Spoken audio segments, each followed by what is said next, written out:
Hi everyone, today we're going to be reading A Home for Bilby by Joanne Crawford.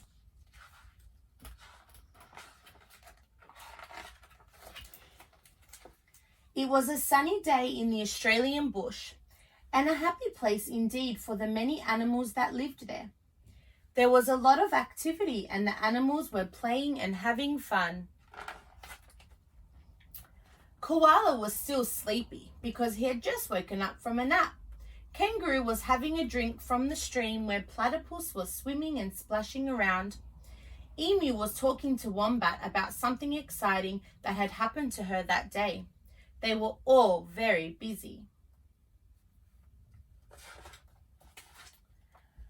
No one saw the little animal sitting alone under a small tree. He sat there quietly watching the other animals play and run around.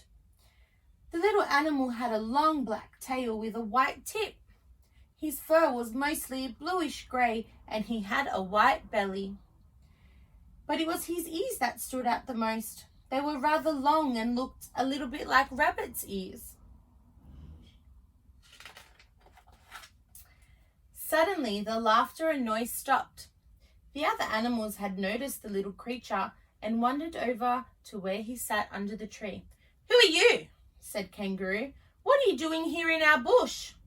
The little animal was frightened, but answered in a soft voice, "My name is Bilby." "Bilby!" exclaimed the other animals. "Why have you come here?" Platypus asked anxiously. "I'm looking for a home," said Bilby. "I usually sleep during the day, but I haven't got many family left now, so I need to find somewhere to live."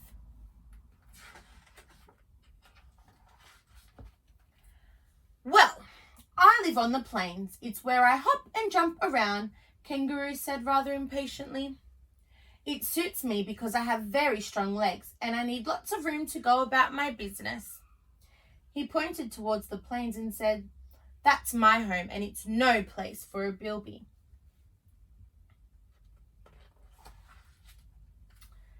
"My home is along that fence," said Emu, pointing her leg. "I run very fast and I need to stretch my long legs, so the fence line is the place for me. Sometimes I run with the other emus and we don't always see small animals in our way." In a very huffy manner, she added, "You can see it's no place for a Bilby."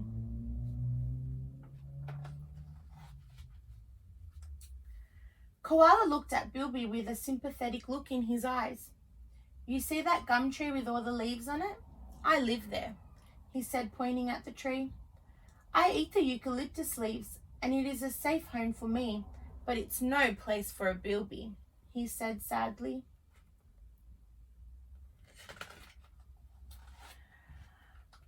Wombat stood up and pointed to his burrow at the base of a large tree. "That's my home," he said.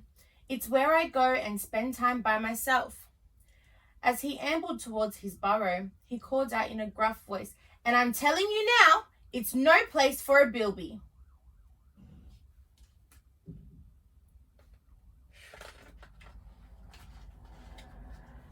Finally, Platypus said, "I live in the stream. It's a cool place where I swim and build nests from weeds and sticks with my long, flat, beak-like nose." With a flap of his tail, he looked at Bilby and said, "I already share my stream with fish, so it's no place for a Bilby." After listening to the animals, Bilby hung his head and began to move away. A small tear ran down his cheek and his long ears hung down in a rather sad way. The other animals huddled around. They felt sorry for the little Bilby, and after a short talk, came up with an idea. "Wait!" yelled Koala. "We may have a home for you after all if you're interested." Bilby turned around. "Where?" he asked excitedly. "Where do you think I can make my home?" Kangaroo pointed to a small shrub. "Over there, behind that shrub," he told Bilby. Bilby went over to the shrub and pulled it aside. There before him lay a pile of dirt. With his claws, he began to dig, and before long, he had carved out a splendid burrow.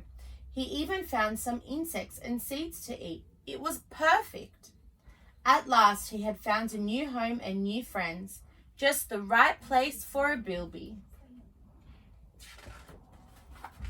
Thank you everyone for listening to my story. Please like and subscribe to our channel to hear more.